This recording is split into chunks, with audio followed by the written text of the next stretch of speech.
우리가 일반적으로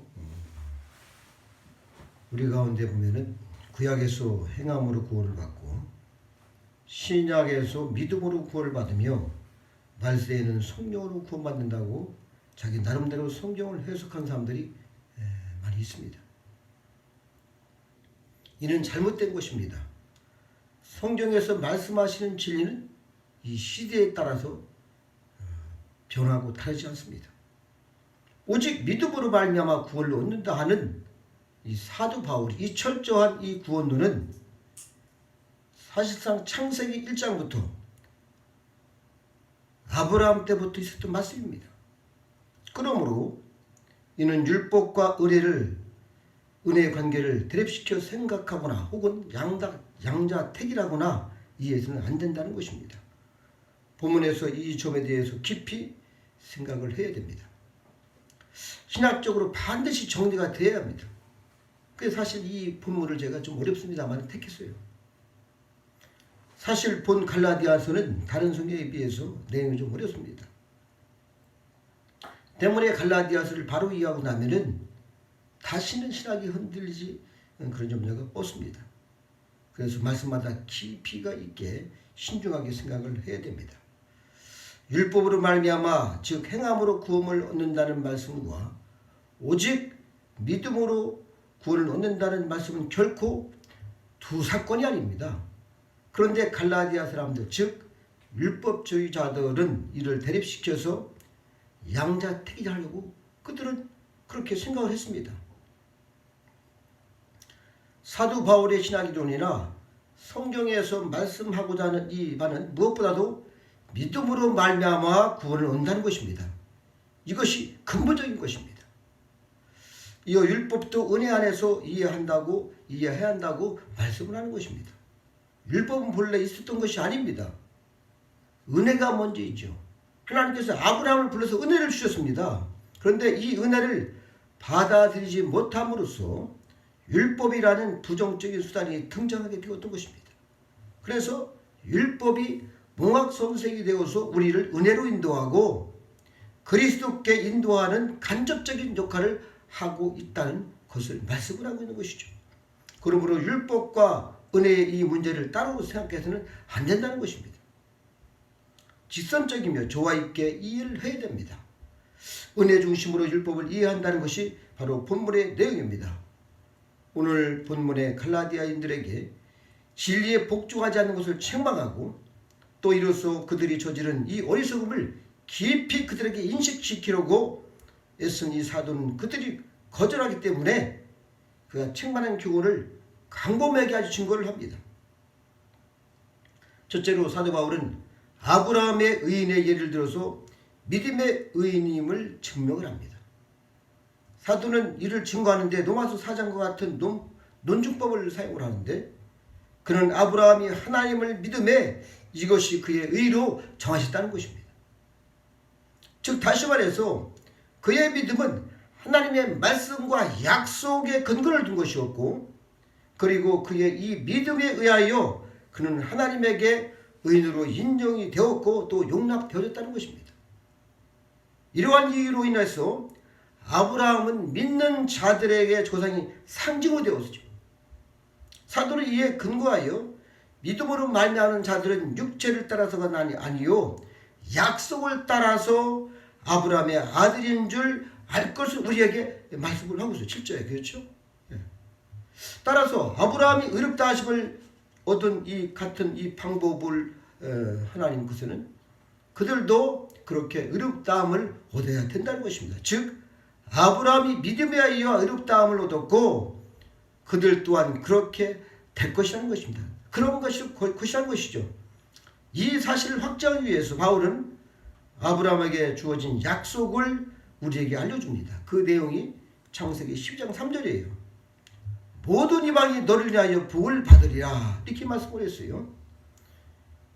이 내용이 본문에도 성경 또한 하나님이 믿음의 수단을 통해서 이방 세계를 이롭게 하실 것을 예견하는 것이라고 말씀을 하고 있는 것입니다.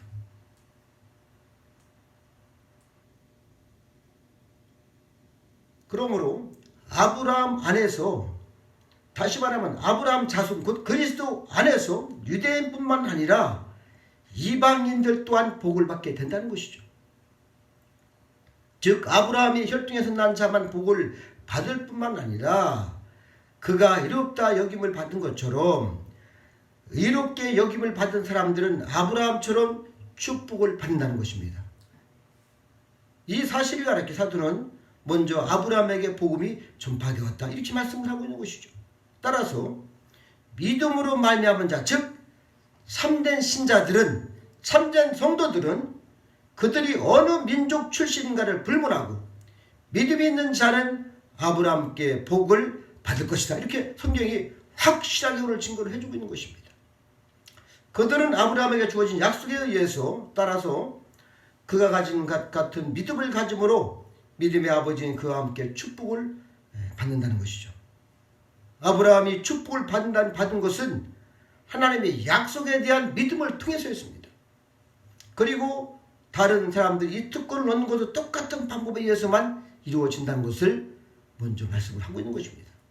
두 번째로 사도 바울은 우리가 복음에 대한 믿음에 의하지 않고서는 의롭다함을 얻을 수가 없다는 것이죠. 왜냐하면 율법이 우리를 정죄하기 때문인 것입니다. 만일 우리가 율법의 법정에 서서 그 재판을 받게 된다면 틀림없이 우리는 추방당해 되고 우리는 정죄될 것입니다. 왜냐하면 무릇 율법 행위에 속한 자들은 저주 아래 있기 때문이다. 이렇게 성경은 기록을 하고 있어요.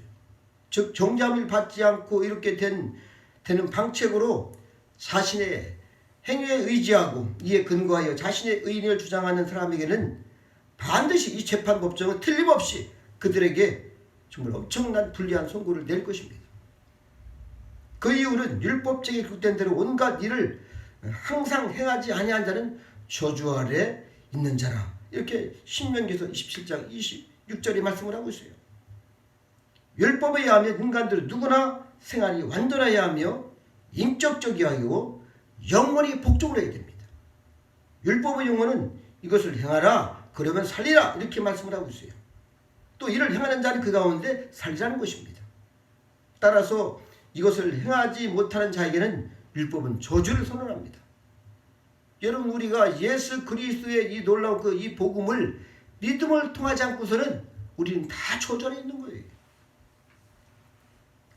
우리의 복종이 율법에 쓰여진 모든 것대로 보편적이고 계속적으로 이루어지지 않는 한 또한 영속적으로 행하지 않는 한 만일 어느 때 한순간이라도 죄를 범하면은 부족한 점이 있다면은 바로 율법의 저주 안에 놓이게 되는 것이죠. 이 저주는 계시가 됐고 경고된 것으로 진노와 파멸을 가져오는 것입니다. 저주는 모든 악에 대하여 각각 적용이 되는데 이 저주는 모든 죄인들 하나님께서 인간은 모든 사람들이 다 죄를 범했다고 했어요. 그래서 모든 인간들을 지키는 강력한 힘과 권세와 효능을 율법이 가지고 있어요. 왜냐하면 모든 사람이 죄를 지었고 하나님 앞에 모든 그의 죄의 책임을 져야 되기 때문입니다. 우리가 복음을 의지하지 않고서는 율법을 의지해서는 우리는 반드시 저주 아래 있을 것입니다. 이 의인을 율법으로부터는 기대할 수 없지만은 사도는 우리에게 이 저주를 피하고 하나님의 사랑을 다시 얻을 수 있는 길을 알려줍니다. 오늘 성경이 그것을 말씀하는 거예요.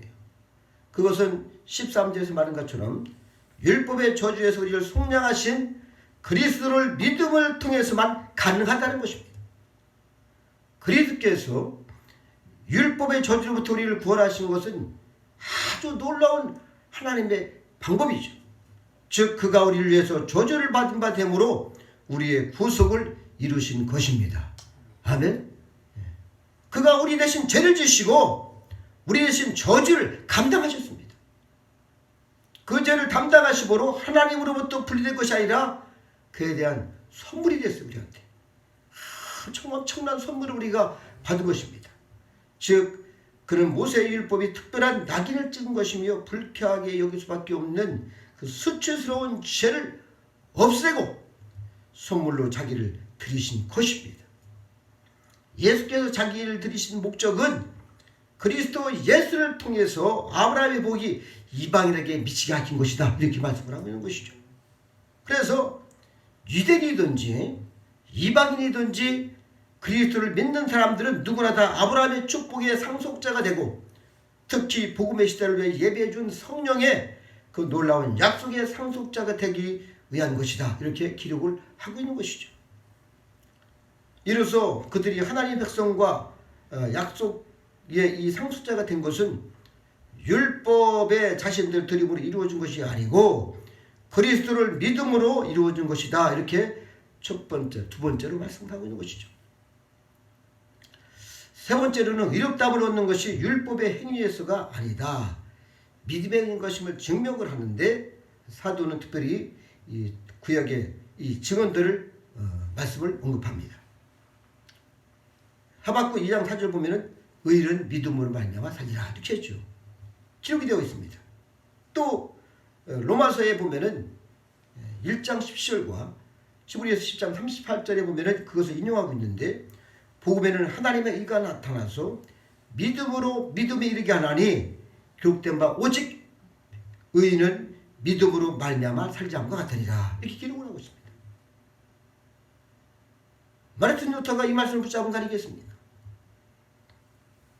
그렇다면 하박국 2장 4절의 말씀의 의도는 참된 삶을 소유하며 죽음과 진노로부터 자유롭게 되며 하나님의 은혜를 입어 생명으로 복귀됨을 입을 수 있는 자들은 의로운 자유가 한다는 것이죠.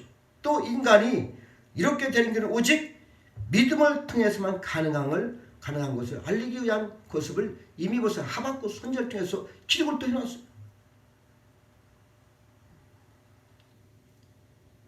그들이 하나님에게 용납되고 그를 위하여 살 수 있을 때만이 이러한 생명의 행복을 얻게 되며 이후로 하나님의 기쁨에 참여하고 영생을 누릴 자격을 얻게 되는 것임을 또 제시해주고 자, 이 말씀을 기록했는데 이 사도 바울은 하나님 앞에서 아무나 율법으로 말미암아 그렇게 되지 못할 것을 분명하다 이렇게 말씀을 하고 있는 것이죠.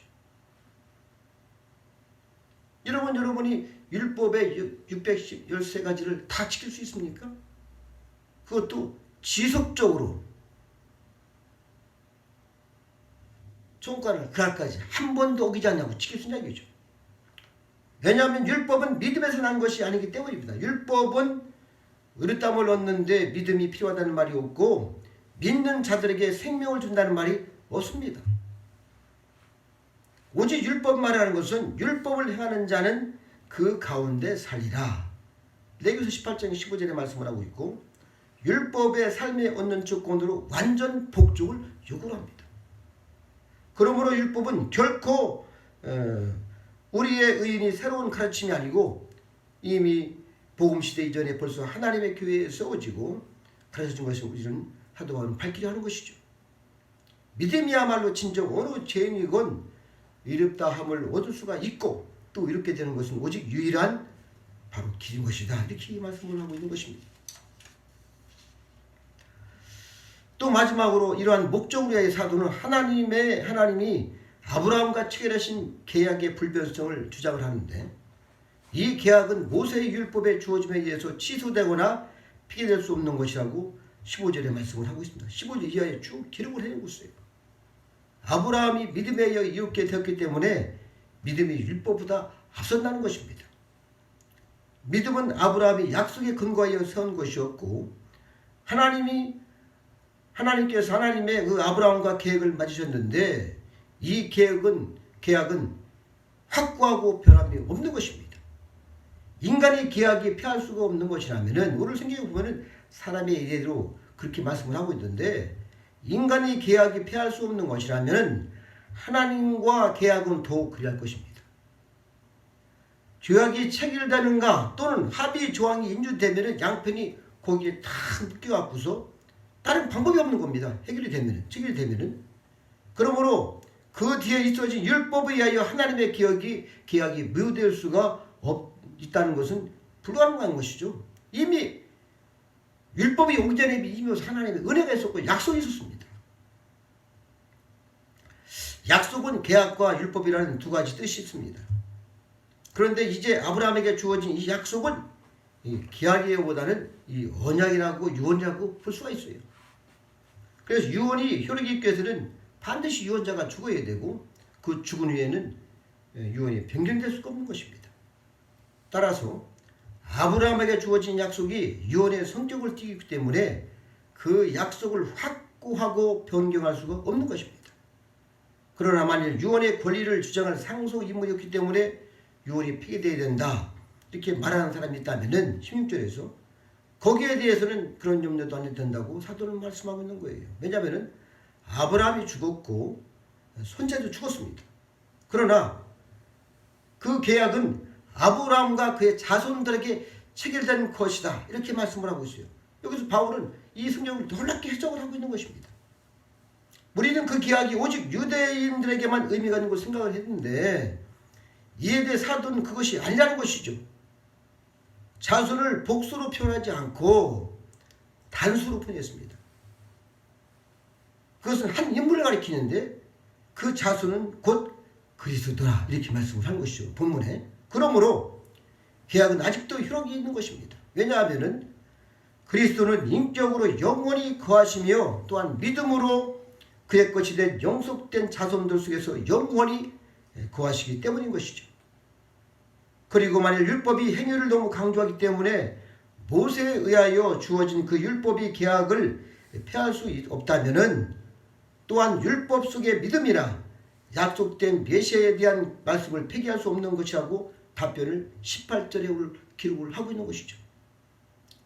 그러므로 만일 그 율법이 율법에 난 것이면은 약속에서 난 것이 아니다 이렇게 하고 있죠. 그러나 하나님이 약속으로 말미암아 아브라함에게 은혜로 주신 것이라고 말하고 있습니다.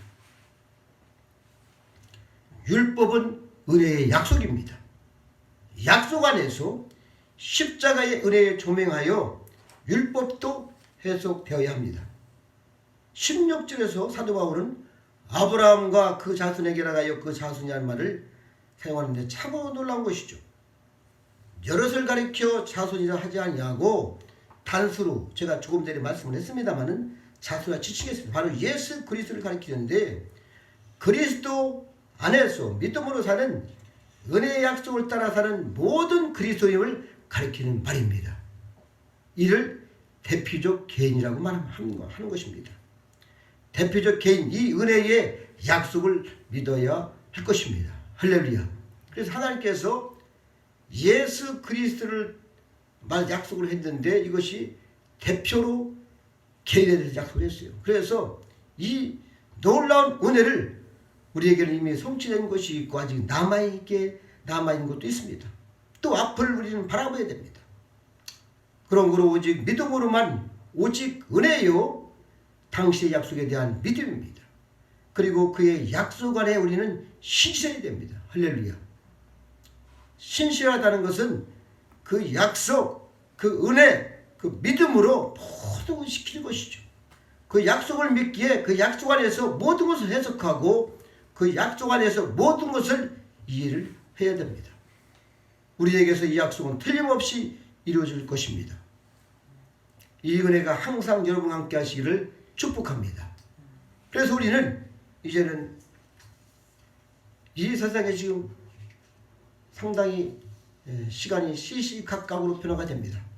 그럼에도 불구하고 우리는 이 은혜의 약속된 말씀을 붙잡고 오직 믿음으로 예수 그리스도 안에서 이 약속된 말씀을 붙잡고 우리가 예배하고 기도하고 소망하고 우리는 앞으로 전진할 것입니다. 기도하시겠습니다. 아버지 영광과 존귀를 올려드립니다.